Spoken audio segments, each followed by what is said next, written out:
کرتا ہوں تزکیہ نفس، جس طرح آپ پہلے فرما رہے تھے کہ ایک ظاہری طہارت ہے، ظاہری پاکیزگی ہے، اور ایک ہے باطنی۔ تو تزکیہ نفس جو ہے یہ بہت ضروری ہے۔ اللہ رب العزت جل وعلا نے 3 قسم کی مخلوقات پیدا فرمائی ہیں۔ پہلی جو مخلوق ہے اس کو اللہ رب العزت نے عقل و شعور عطا فرمایا، لیکن شہوت نہیں عطا فرمائی، وہ ہے ملائکہ، فرشتے۔ اور دوسری مخلوق ہے جس کو شہوت دی ہے مگر عقل عطا نہیں فرمائی، وہ ہیں حیوانات۔ اور تیسری مخلوق ہے جس کو اللہ نے عقل و شعور بھی عطا فرمایا ہے اور شہوت بھی عطا فرمائی ہے، وہ ہے انسان۔ اللہ۔ اور انسان کو جب خلق کیا، اس کی تخلیق کے بارے میں خود خالق کائنات فرماتا ہے لَقَدْ خَلَقْنَا الْإِنسَانَ فِي أَحْسَنِ تَقْوِيمٍ۔ یہ میرا شاہکار ہے۔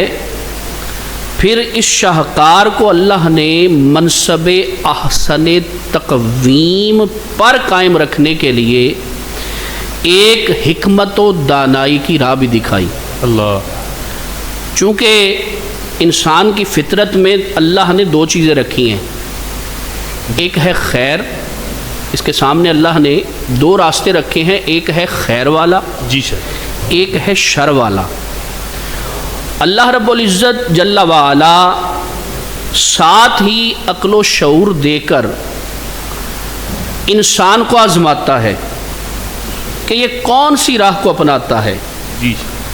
عظمت و کامیابی کی راہ کا فلسفہ سمجھانے کے لیے اللہ نے قرآن میں ایک سورہ مبارکہ میں بڑی تفصیل سے ذکر فرمایا۔ حالانکہ خالق کائنات جل وعلا ایک مقام پر ہی فرما دیتا تو کافی تھا۔ اللہ رب العزت نے تزکیہ نفس کے بارے میں ذکر کرنے سے پہلے مسلسل 11 قسمیں اٹھائی ہیں۔ اللہ۔ حالانکہ یہ وہ لا ریب کتاب ہے جس کے بارے میں اللہ رب العزت کا ارشاد ہے ذالک الکتاب لا ریب فیہ، یہ وہ کتاب ہے جس میں کوئی شک نہیں۔ اور پھر فرمایا لا تبدیل لکلمات اللہ، اللہ کے کلمات تو تبدیل نہیں ہوتے، یہ وہ کتاب ہے۔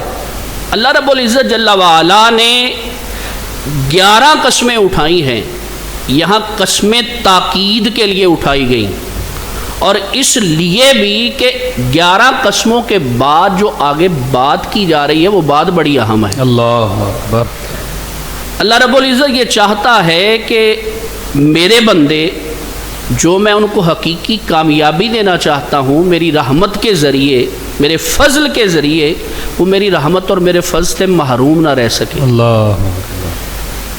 چونکہ یہ رحمتوں اور برکتوں والا مہینہ ہے، تو یہ مہینہ ہی ایسا ہے کہ قدرتی طور پر اگر ہم رمضان المبارک کے روزوں کا ہی فقط اہتمام کر لینا تو اللہ رب العزت یہ تزکیہ نفس کی دولت ہمیں خود بخود عطا فرما دے۔ سبحان اللہ۔ اللہ رب العزت نے ارشاد فرمایا قرآن مجید 30واں پارہ سورۃ الشمس، اللہ رب العزت نے ارشاد فرمایا والشمس وضحاها، سبحان اللہ، سورج کی قسم اور اس کی روشنی کی قسم، والقمر اذا تلاها، اور چاند کی قسم جب وہ سورج کی روشنی میں چمکے، والنہار اذا جلاها۔ اب دیکھیے پہلی قسم اٹھائی والشمس، سورج کی قسم، وضحاها، اس کی روشنی کی قسم، دوسری قسم اٹھائی، پھر فرمایا والقمر اذا تلاها، تیسری قسم اٹھائی، اور چاند کی قسم جب وہ سورج کی روشنی میں چمکے، پھر آگے فرمایا والنہار اذا جلاها، اور دن کی قسم جب سورج اسے چمکائے، یہ چوتھی قسم اٹھائی، پھر آگے ارشاد فرمایا واللیل اذا یغشاها، اور رات کی قسم جب وہ سورج کو چھپا لیتی ہے۔ واہ واہ سبحان اللہ۔ آگے 2 قسمیں اٹھائیں والسماء وما بناها، اور آسمان کی قسم اور اس کے بنانے والے کی قسم. یہ 9 قسمیں ہو گئیں. پھر آگے فرمایا والارض وما طحاها، اور زمین اور اس کے پھیلانے والے کی قسم. ونفس وما سواها، اور جان کی قسم اور اس کی جس نے اسے ٹھیک بنایا. پھر آگے ارشاد فرمایا فَأَلْهَمَهَا فُجُورَهَا وَتَقْوَاهَا، پھر اس کی بدکاری اور پرہیزگاری دل میں ڈال دی. اب آگے ارشاد فرمایا یہ قسمیں اٹھا کر آگے فرمایا قد افلح من زکاها. اللہ رب العزت فقط اتنا ہی ارشاد فرما دیتا تو کافی تھا، لیکن پہلے قسمیں اٹھانے کا مقصد کیا ہے، مطلب کیا ہے؟ مطلب یہ ہے کہ یہ قد افلح من زکاها، تیرے نفس کے تزکیے میں نے تیری کامیابی رکھی ہے، تیرے لیے فلاح رکھی ہے. یہ بات بہت بڑی ہے. یہ بات ارشاد فرمانے کے لیے خالق کائنات نے مسلسل 11 قسمیں اٹھائی. اب میں نے عرض کیا کہ تزکیہ نفس میں کامیابی ہے. اب چلتے ہیں کہ تزکیہ نفس کیا ہے. تزکیہ نفس جو ہے یہ دنیا کی غرق کر دینے والی چیزیں جو ہیں نا، انسان کو جو چیزیں تباہی کی طرف لے کے جاتی ہیں ان سے بچنے کا نام ہے.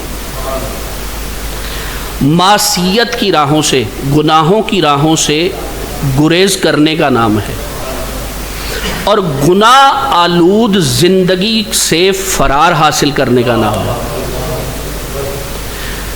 جائز اور حلال طریقے سے کمانا اور اسے خرچ کرنا، جبکہ حرص و ہوس کی دنیا سے دامن پر داغ نہ لگ جائے، یہ تزکیہ نفس ہے. اب اس کے بارے میں ایک بہت بڑی ہستی کا میں قول نقل کرتا ہوں. اس سے پہلے ایک مثال دیتا ہوں. ایک ہے تزکیہ نفس، ایک ہے تصفیہ قلب، دل کی صفائی.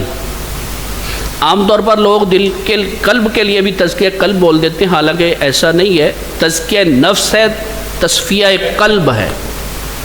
اب جب بندہ گناہ کرتا ہے، حدیث پاک میں آتا ہے اس کے دل پر سیاہ دھبا لگ جاتا ہے، اور جب گناہ کا عادی ہو جاتا ہے تو آہستہ آہستہ اس کا دل جو ہے وہ سیاہ ہونا شروع ہو جاتا ہے. اب جب بندہ اپنے خالق و مالک کو راضی کرتا ہے، جس طرح یہ بابرکت مہینہ اسے راضی کرنے کا مہینہ ہے، اس کی رحمتوں، اس کی برکتوں، اس کی بخششوں سے فیض یاب ہونے کا مہینہ ہے، اور اس کی بارگاہ سے کرم کی خیرات سمیٹنے کا مہینہ ہے، رحم کی بھیک جو ہے اس کی بارگاہ سے لینے کا مہینہ ہے. تو جب بندہ عبادت کا اہتمام کرتا ہے، ذکر اذکار کرتا ہے، نوافل ادا کرتا ہے، تو جو وہ دل پر سیاہی آ جاتی ہے وہ دل کے اندر داخل نہیں ہوتی بلکہ دل کے اوپر جمتی ہے، دل کے اوپر. تو جب بندہ اللہ کو راضی کرتا ہے تو آہستہ آہستہ اللہ اپنے فضل سے، اپنے رحمت سے وہ سیاہی دور فرما دیتا ہے. اس طرح وہ دل صاف ہو جاتا ہے. اب دوسرا میں نے عرض کیا تزکیہ نفس، تو اس کی مثال میں یوں دوں گا کہ دھوبی کے پاس ایک کپڑا آتا ہے جو میلا کچیلا ہے، داغدار ہے، اس پر داغ لگے ہوئے ہیں. تو داغ جو ہیں وہ فقط کپڑے کے اوپر نہیں ہیں، وہ کپڑے کے اندر جذب ہوئے ہوئے ہیں، اندر تک سرایت کر چکے ہیں. اب نفس کی بھی یہی کیفیت ہے، نفس کی بھی یہی کیفیت ہے کہ دھوبی جب اس کپڑے کو دھوتا ہے تو کیا کرتا ہے؟ صابن سے، سرف سے، یا جو بھی وہ ڈٹرجنٹ وغیرہ یوز کرتا ہے، پھر اس کو زمین پہ زور زور سے مارتا ہے. اس لیے مارتا ہے کہ جو داغ اس کپڑے کے اندر جذب ہو چکے ہیں وہ اندر سے صاف ہو جائیں. واہ واہ. تو انسان کا نفس جب گناہ کرتا چلا جاتا ہے تو وہ داغدار ہو جاتا ہے۔ اب اس کی مثال دوں گا، مولانا جلال الدین رومی رحمۃ اللہ تعالی علیہ اب فرماتے ہیں، اے انسان تیری مثال سمندر میں ایک کشتی کی طرح ہے۔ اللہ،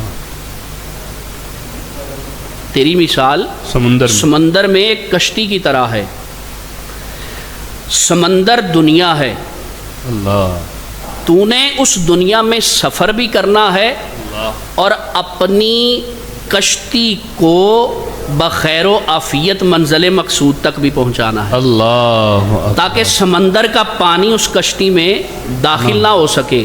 اگر سمندر کا پانی کشتی میں داخل ہو گیا تو وہ کشتی کے لیے بھی تباہی کا باعث ہے، اس میں بیٹھنے والوں کے لیے بھی تباہی کا باعث ہے۔ واہ واہ واہ، تو اس کو سادہ میں اگر کر دوں ایک جملے میں جی سر، تو میں یوں عرض کروں گا کہ تزکیہ نفس یہ ہے کہ انسان اپنے بدن کے تندور کو، اللہ، بدن کے تندور کو خشیت الہی اور خوف خدا کی آگ دے کر اللہ، اتنا جلائے کہ کوئی گناہ باقی نہ رہے، یہ تزکیہ نفس ہے۔ کیا بات ہے، کیا بات ہے، ماشاءاللہ۔